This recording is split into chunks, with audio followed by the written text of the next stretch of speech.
একজন ব্রিটিশ প্রাক্তন নৌসেনার নাবিক তার পুরনো কিছু বন্ধুদের নিয়ে একটি সাবমেরিনে করে এক অসম্ভব রোমাঞ্চকর অ্যাডভেঞ্চারে বেরিয়ে পড়ে। আর এই অ্যাডভেঞ্চারটা হলো দ্বিতীয় বিশ্বযুদ্ধের সময় অর্থাৎ প্রায় 70 বছর আগে ব্ল্যাক সিতে ডুবে যাওয়া একটি সোনা ভর্তি জার্মান সাবমেরিনকে উদ্ধার করা। আর এই সাবমেরিনটি কার জানেন? দ্বিতীয় বিশ্বযুদ্ধের মাস্টারমাইন্ড অ্যাডলফ হিটলারের। বর্তমানে সাবমেরিনটি রাশিয়া এবং জর্জিয়ার জলসীমার একেবারে মাঝ বরাবর এক স্থানে ব্ল্যাক সির অথয় গভীরে লুকিয়ে আছে, যেটা নিয়ে দুটি দেশের মধ্যেই দ্বন্দ্ব সৃষ্টি হয়েছে। তবে কিভাবে এই প্রাক্তন নৌসেনার নাবিক দুটি দেশের চোখের আড়ালে ওই সোনাগুলিকে উদ্ধার করবে? আসুন ঘুরে আসা যাক ব্ল্যাক সির এক রোমাঞ্চকর অ্যাডভেঞ্চার থেকে। আমাদের আজকের মুভি হলো 2014 সালে মুক্তি পাওয়া ব্ল্যাক সি। রবিনসন একজন ব্রিটিশ নেভির অবসরপ্রাপ্ত সদস্য, যে বর্তমানে আগোরা নামের একটি ব্রিটিশ কোম্পানির সাথে প্রায় 11 বছর ধরে যুক্ত আছে। এই কোম্পানিতে সে সাবমেরিন বিভাগের প্রধান হিসেবে কাজ করত। কোম্পানির কাজ ছিল সমুদ্রের গভীরে ডুবে যাওয়া জাহাজকে খুঁজে বার করা। তবে এই কোম্পানি থেকেও তাকে আজ বরখাস্ত করা হয়, কারণ দিন প্রতিদিন উন্নত প্রযুক্তি ও কাজের পদ্ধতি পরিবর্তনের কারণে কোম্পানিতে বেশিরভাগ কর্মীর আর প্রয়োজনই ছিল না। বেশিরভাগ কাজই মেশিনের দ্বারাই সম্ভব হচ্ছিল। তাই রবিনসন সহ তার আরও কয়েকজন বন্ধুকে এই কোম্পানি থেকে বার করে দেওয়া হয়। কিন্তু এই কোম্পানির জন্য সে কি নাই বা করেছে। কোম্পানির কাজে অত্যাধিক সময় দেওয়াতে সে তার পরিবারকে ঠিকঠাক সময় দিতে পারেনি। এই কারণে তার স্ত্রী তার সাথে ডিভোর্স করে নিয়েছে। তার ছেলে এখন তার স্ত্রীর সাথেই থাকে। সে এক ধনী ব্যক্তিকে বিয়ে করে নিয়েছে, কিন্তু যে কোম্পানির জন্য সে এত কিছু করলো সেই কোম্পানি এখন তার বিপদের সময় পাশে নেই। তার হাতে কোনো নতুন কাজও নেই। রবিনসন তার সেই দুই বন্ধুর সাথে একটি ক্যাফেতে দেখা করে, কারণ এখন তাদের প্রত্যেকেরই কাজের দরকার। একজনের নাম ব্ল্যাকি এবং অপরজন হলো ক্লাস্টন। দুই বন্ধু কাজ হারানোতে যতটা দুঃখিত ছিল না, ততটাই অবাক হয় রবিনসনকে কাজ থেকে বার করে দেওয়ার খবরটি শুনে।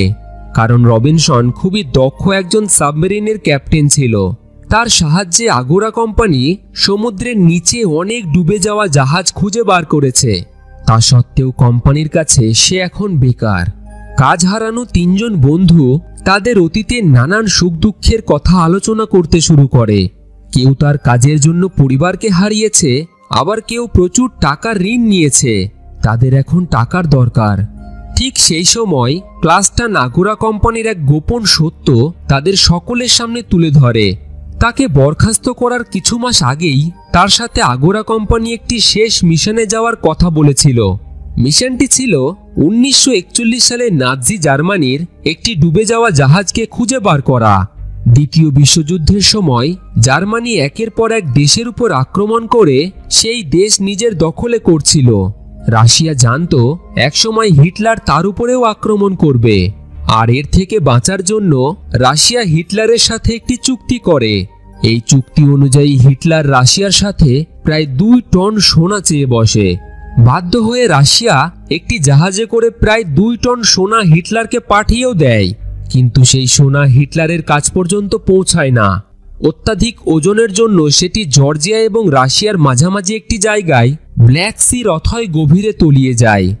এরপর 80-র দশকে প্রথম সেই জাহাজটিকে জর্জিয়ার একটি রিসার্চ টিম খুঁজে বার করে। তবে এরপর থেকেই রাশিয়া এবং জর্জিয়ার মধ্যে সেই সোনা নিয়ে বেশ কিছুদিন যুদ্ধের পরিস্থিতিও সৃষ্টি হয়, যার ফলে এই বিষয়টি এখন রাজনৈতিক বিষয়ে পরিণত হয়েছে। তবে যতদিন না তাদের মধ্যে সমাধান না হয়, ততদিন সমুদ্র থেকে সেই জাহাজ ও সোনা দুই দেশের মধ্যে কেউই উদ্ধার করতে পারবে না। কিন্তু কিছুদিন আগেই গোপনভাবে এই কাজ আগোরা কোম্পানি করার সিদ্ধান্ত নেয়। তবে এর পিছনে একটা খুবই জটিল রহস্য আছে, যেটা আপনারা মুভির শেষের দিকেই জানতে পারবেন।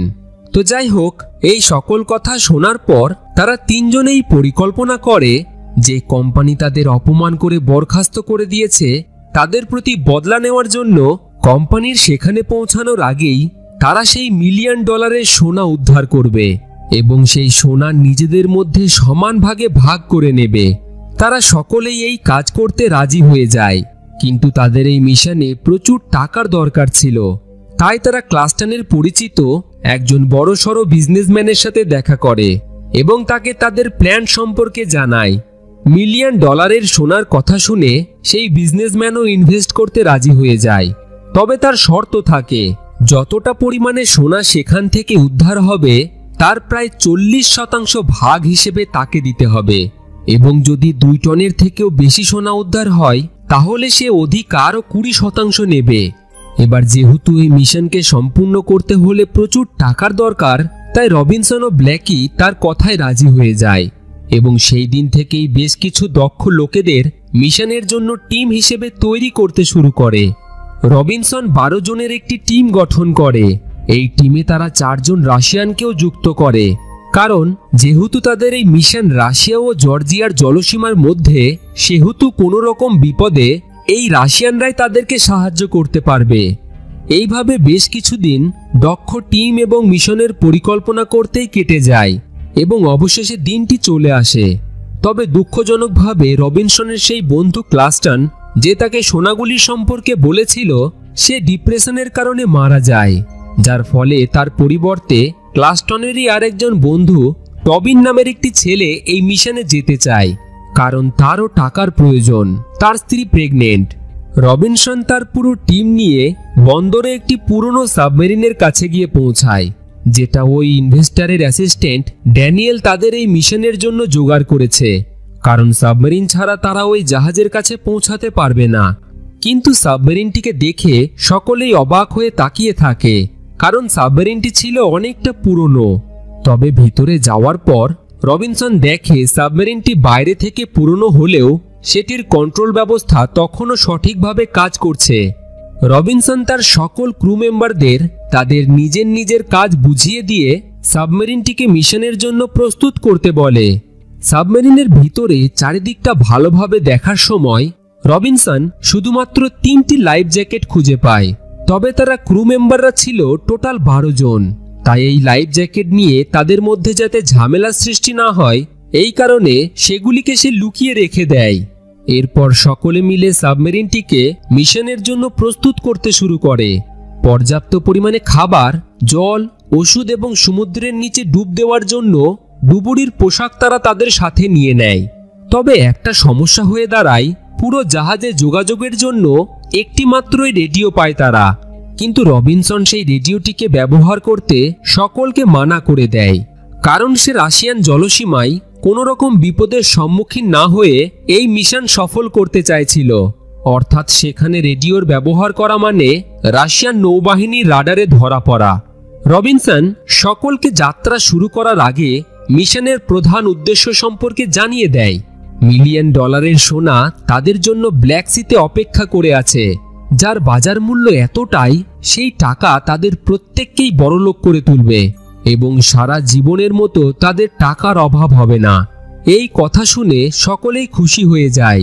তবে যখন তারা শোনে এই মিশনে বিনিয়োগকারী বিজনেসম্যান তার ভাগ হিসেবে 40% পাবে, তখনই সকলেই কেমন যেন চুপ হয়ে যায়, কারণ অনেকেই এই সিদ্ধান্তে খুশি ছিল না।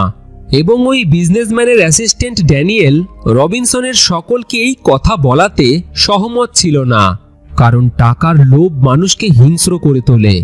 যদি তাদের মনে হয় একজন ক্রু মেম্বারের হত্যা তাদের ভাগ পাওয়া টাকার পরিমাণ বাড়িয়ে তুলবে, তাহলেই একে অপরের মধ্যে দ্বন্দ্বের সৃষ্টি হতে পারে। কথাটি সত্যি হলেও রবিনসন তার কথায় খুব একটা গুরুত্ব দেয় না এবং তার বন্ধুকে সমুদ্রের নিচে ডাইভ দেওয়ার আদেশ দেয়। ধীরে ধীরে বিশাল সাবমেরিনটি সমুদ্রের নিচ দিয়ে তাদের যাত্রা শুরু করে। তবে অ্যাসিস্ট্যান্ট ড্যানিয়েলের কথা মতোই কিছুক্ষণের মধ্যেই রাশিয়ানদের সাথে ব্রিটিশ ক্রু মেম্বারদের দ্বন্দ্ব শুরু হয়ে যায়। রান্নার বিভাগে থাকা লিভচিনকো নামের একজন রাশিয়ানের সাথে ফ্রেজার নামের আরেকজন ব্রিটিশ মেম্বারের কথা কাটাকাটি শুরু হয়ে যায়।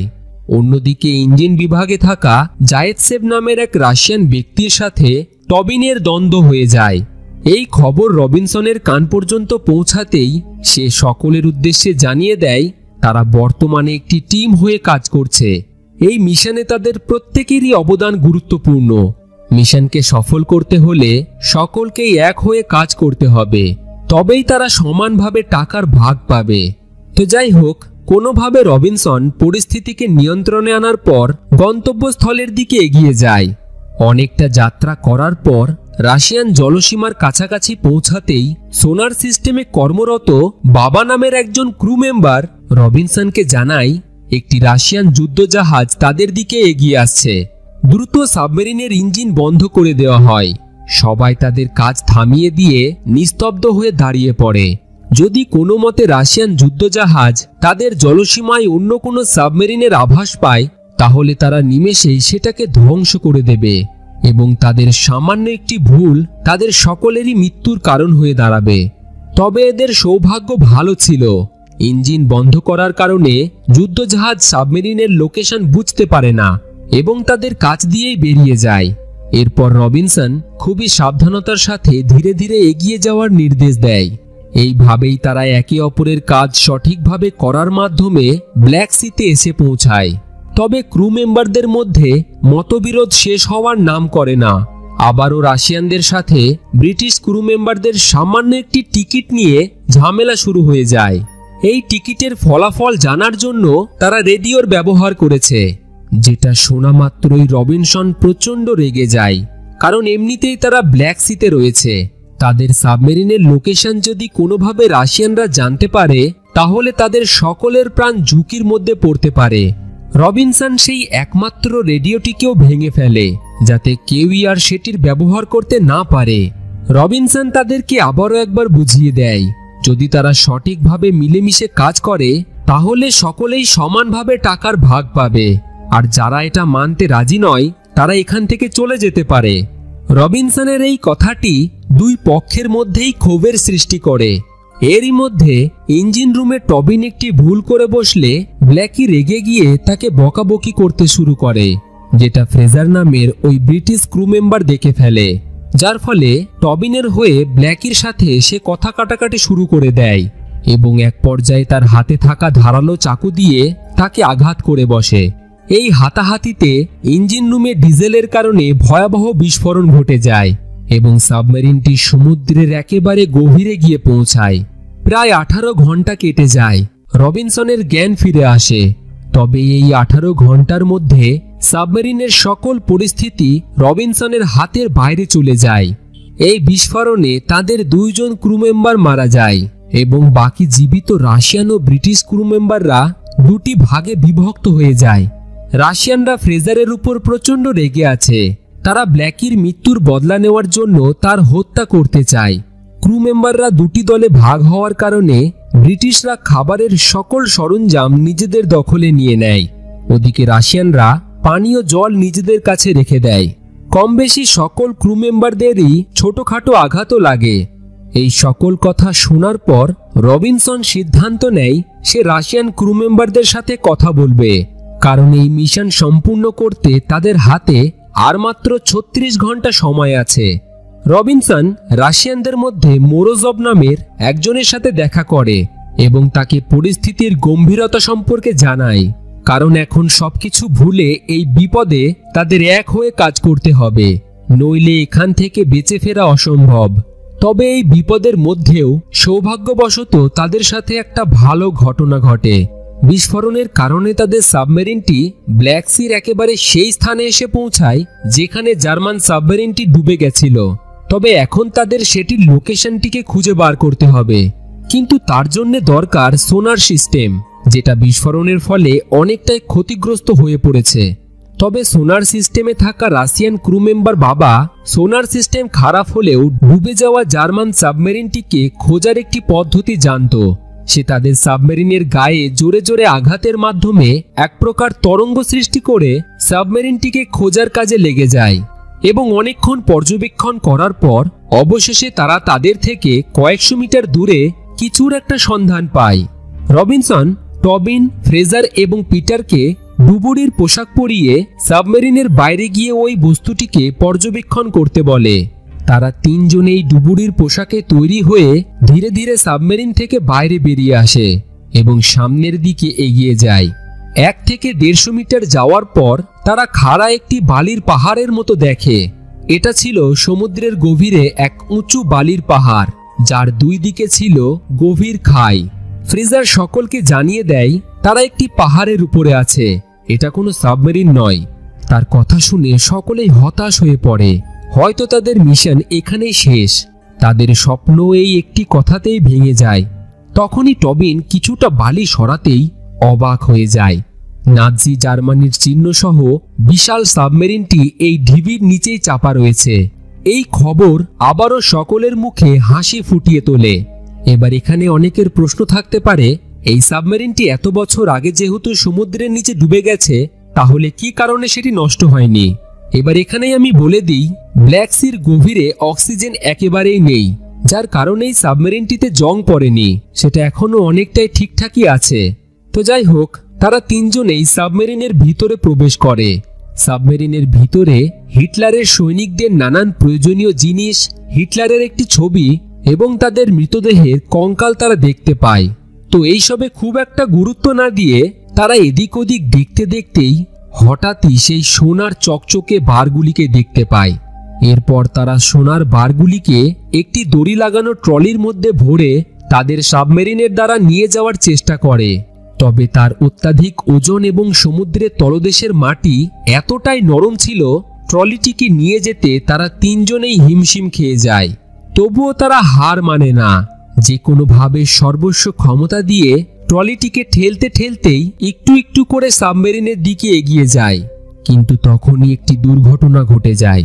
তাদের ট্রলিটি ভুলবশত একটি সামুদ্রিক গভীর খায়ের কাছাকাছি পৌঁছাতেই কিছু সোনার বার খায়ের দিকে পড়ে যায়। পিটার সেগুলিকে বাঁচাতে গিয়ে সেফটি রোপ ছিঁড়ে সেই গভীর খায়ে পড়ে নিজের প্রাণ হারায়। ফ্রেজার এবং টবিন যেমন তেমন ভাবে বাকি সোনার বারগুলিকে সাবমেরিনে নিয়ে আসে, যেগুলি তাদের ধারণার থেকেও বেশি ছিল। তবে পিটারকে হারিয়ে তারা সকলেই দুঃখিত ছিল। কিন্তু এবার তাদের যেভাবেই হোক এখান থেকে বেরোতে হবে। তবে ক্রু মেম্বারের সংখ্যা ছিল একজন কম। সাবমেরিনটিকে চালানোর জন্য 9 জনের দরকার ছিল, কিন্তু এর আগেই 3 জন মারা যায়।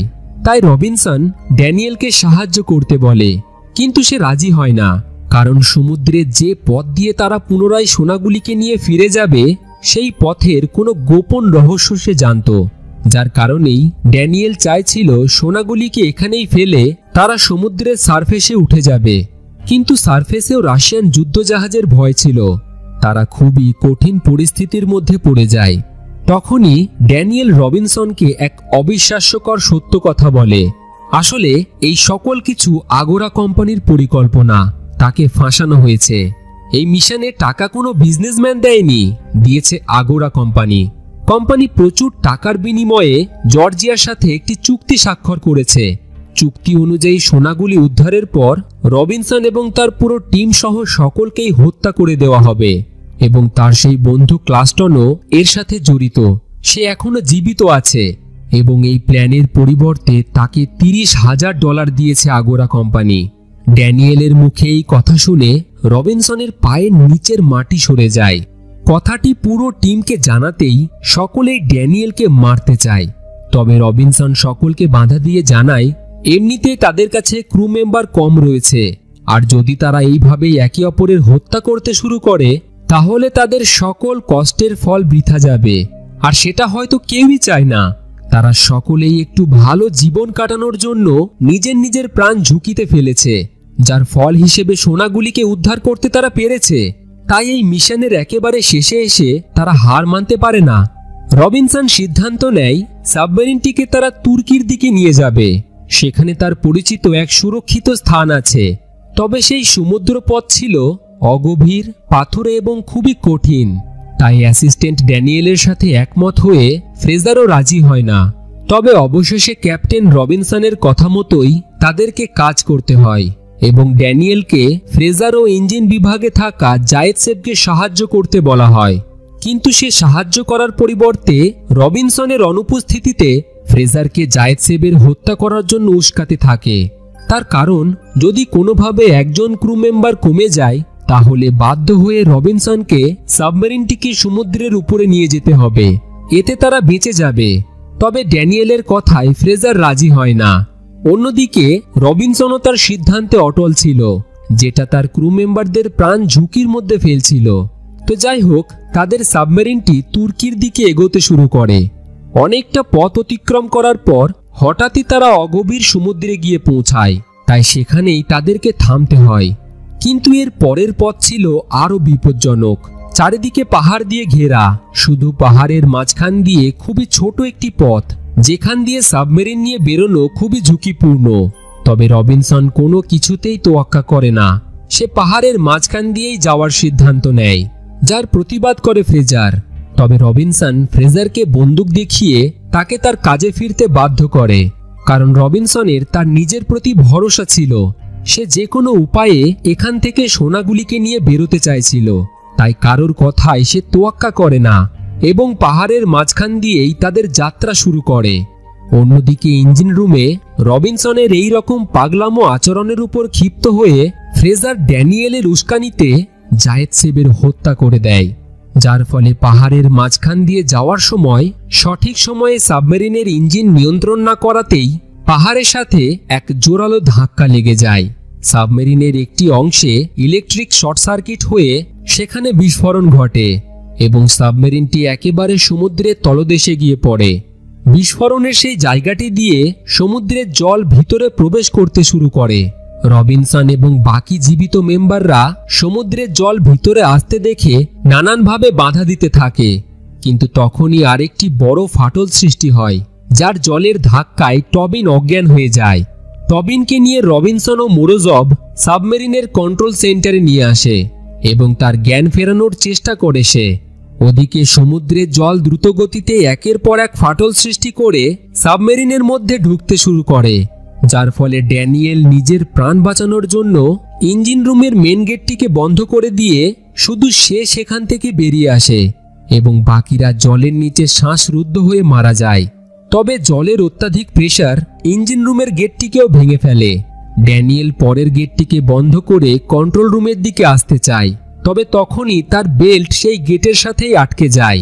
সে মোরোজভকে সাহায্য করতে বলে, তবে সে বুঝতে পারে তার বাকি সকল বন্ধুদের মৃত্যুর জন্য এই ড্যানিয়েল দায়ী, তাই তাকে সে সাহায্য না করে কন্ট্রোল রুমের গেটটিকে বন্ধ করে দেয়। অন্যদিকে রবিনসন অনেক চেষ্টার পর টবিনের জ্ঞান ফিরিয়ে আনে। এখন শুধু জীবিত আছে রবিনসন, মোরোজভ এবং টবিন। তখনই রবিনসনের মনে পড়ে যায় সেই 3টি লাইফ জ্যাকেটের কথা। সে সেগুলিকে বার করে তাদেরকে পরে ফেলতে বলে। তাদের কাছে যে লাইফ জ্যাকেট আছে সে সম্পর্কে তো কেউই জানতো না। হঠাৎই লাইফ জ্যাকেট বার করতে দেখে মোরোজভ তার উপর প্রচণ্ড রেগে যায়। তবে অবশেষে সে বুঝতে পারে তাদের সকলকে আগোরা কোম্পানি দ্বারা ফাঁসানো হয়েছে, এতে রবিনসনের কোনো দোষ নেই। রবিনসন তাদের দুইজনকেই লাইফ জ্যাকেট পরিয়ে দেয়। তবে টবিন তাকে জিজ্ঞাসা করে এসকেপ পড দিয়ে তাদের বাইরে আসার পর সে কিভাবে বাইরে আসবে, কারণ লিভার টানার জন্য তখন তো আর কেউই থাকবে না। রবিনসন তাকে জানায় এসকেপ পডের মধ্যেই অন্য একটি ইমার্জেন্সি লিভার আছে, যার মাধ্যমে সে তাদের পিছু পিছু উপরে উঠে আসবে। এই কথা শুনে তারা দুইজনেই পডের মধ্যে ঢুকে পড়ে এবং রবিনসনের লিভারটিকে টেনে দেওয়ার সাথে সাথেই তারা দুইজনেই সমুদ্রের উপরে উঠে আসে। কিন্তু টবিন ও মোরোজভ জানতো না রবিনসন তাদের প্রাণ বাঁচানোর জন্য মিথ্যা কথা বলেছে। এসকেপ পডের মধ্যে কোনো এমার্জেন্সি লিভার নেই, কারণ সাবমেরিনটি অনেক পুরনো মডেলের। সে তাদের বাঁচানোর জন্য নিজের প্রাণের বলিদান স্বীকার করেছে। আর রবিনসন বেঁচে থেকেই বা কি করবে, তার তো কেউই নেই। তার সুন্দর একটি পরিবার এই কোম্পানির জন্যই তাকে ছেড়ে চলে গেছে, যাদের সে আর কোনোদিনই পাবে না। তাই সে মৃত্যুটিকেই বেছে নেয়। রবিনসনের তার পরিবারের কথা মনে পড়ে যায়। তার পরিবারের সাথে কাটানো সুন্দর মুহূর্তগুলি তার চোখের সামনে ভেসে ওঠে এবং সে অনেকটা ইমোশনাল হয়ে পড়ে। কিছুক্ষণ পর একটি লাইফ জ্যাকেট সমুদ্রের উপরে উঠে আসে। তারা ভাবে হয়তো রবিনসন জীবিত আছে, কিন্তু তারা দেখে রবিনসন সেই সকল সোনার বারগুলিকে ওই লাইফ জ্যাকেটের মধ্যে ভরে তাদের জন্য পাঠিয়ে দিয়েছে এবং নিজে ব্ল্যাক সির অথই গভীরে তলিয়ে গেছে। এর সাথেই মুভিটি এখানেই শেষ হয়ে যায়। তো বন্ধুরা, কেমন লাগলো আজকের এই গুপ্তধন উদ্ধারের গল্পটি? আশা করি আপনাদের ভালো লেগেছে। যদি ভালো লেগে থাকে একটি লাইক এবং বন্ধুদের সাথে শেয়ার করে দেবেন এবং এই রকম ভিডিও আরো দেখার জন্য আমাদের চ্যানেলের সাথে জুড়ে থাকুন আর দেখতে থাকুন ফিল্মি গপ্প, the channel of movie lovers.